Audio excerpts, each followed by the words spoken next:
Assalamualaikum warahmatullahi wabarakatuh. Salam guru penggerak, bergerak, tergerak, menggerakkan. Saya Lilis Lisnawati, SPDI, calon guru penggerak Angkatan 9, kelas 118 dari instansi SD Negeri Kedurayu, Kecamatan Sukalarang, Kabupaten Sukabumi. Dengan fasilitator Ibu Idaliana MPD dan pengajar praktik Ibu Lina Purnama SPD MMPD. Saya akan memaparkan tugas modul 1.1.A.8 koneksi antar materi, kesimpulan dan refleksi modul 1.1. Saya akan merefleksi diri saya melalui 3 pertanyaan berikut. 1. Apa yang saya percaya tentang murid dan pembelajaran di kelas sebelum saya mempelajari modul 1.1? 2. Apa yang berubah dari pemikiran atau perilaku saya setelah mempelajari modul ini? 3. Apa yang dapat segera saya terapkan lebih baik agar kelas saya mencerminkan pemikiran Ki Hajar Dewantara. Sebelum mempelajari modul 1.1, saya percaya tentang murid dan pembelajaran di kelas bahwa guru mendominasi pembelajaran atau teacher center. Saya banyak menjelaskan dengan sistem ceramah dan siswa hanya duduk diam mendengarkan materi yang saya jelaskan. Kedua, saya hanya memikirkan bagaimana cara agar kelas tertib, tenang, dan materi tersampaikan pada murid. Pembelajaran berfokus pada ketercapaian materi dan KKM, hanya mengutamakan aspek kognitif anak saja. Saya lupa bahwa pendidikan bukan hanya sekedar mentransfer ilmu. Kemudian, guru kurang memahami karakteristik anak.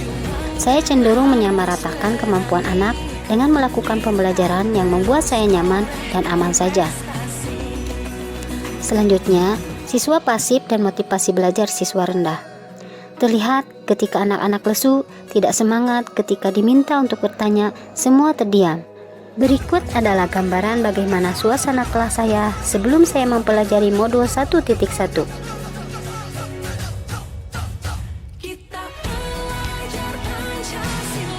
Setelah saya mempelajari modul 1.1, yang berubah dari pemikiran dan perilaku saya adalah 1. Merubah pemikiran bahwa guru bukan merupakan satu-satunya sumber belajar. Apapun yang ada di sekitar kita bisa digunakan sebagai sumber belajar. Anak bebas memilih sumber apa dan dari mana yang akan mereka gunakan untuk belajar. Dan tugas guru adalah menuntun, mengarahkan mana yang baik dan mana yang tidak baik. Pembelajaran berpusat pada anak, student center. Dengan pembelajaran yang berpusat pada anak akan menjadi lebih aktif karena anak terlibat langsung dalam proses pembelajaran. Saya dapat lebih menghargai setiap karakteristik belajar anak. Setiap individu memiliki keunikannya masing-masing. Saya menyadari dengan perbedaan keunikan ini, belajar akan lebih berwarna. Sebagai seorang pamong, saya harus menuntun anak sesuai dengan kodratnya. Saya dapat lebih menghargai setiap karakteristik belajar anak. Setiap individu memiliki keunikannya masing-masing. Saya menyadari dengan perbedaan keunikan ini, belajar akan lebih berwarna. Sebagai seorang pamong, saya harus menuntun anak sesuai dengan kodratnya. Selain itu, setelah mempelajari modul 1.1, juga dapat merubah perilaku atau kebiasaan antara lain. Seorang guru dapat mengemas pembelajaran secara menarik, agar motivasi belajar siswanya meningkat. Dalam pembelajaran, guru harus dapat memerdekakan siswa. Salah satu contohnya adalah memberikan kebebasan kepada anak untuk menyelesaikan tugas sesuai minat, bakat, dan kreativitasnya masing-masing. Sebagai pendidik juga harus lebih cermat melihat bakat anak melalui wawancara, pendekatan personal, agar kita lebih dekat dengan anak.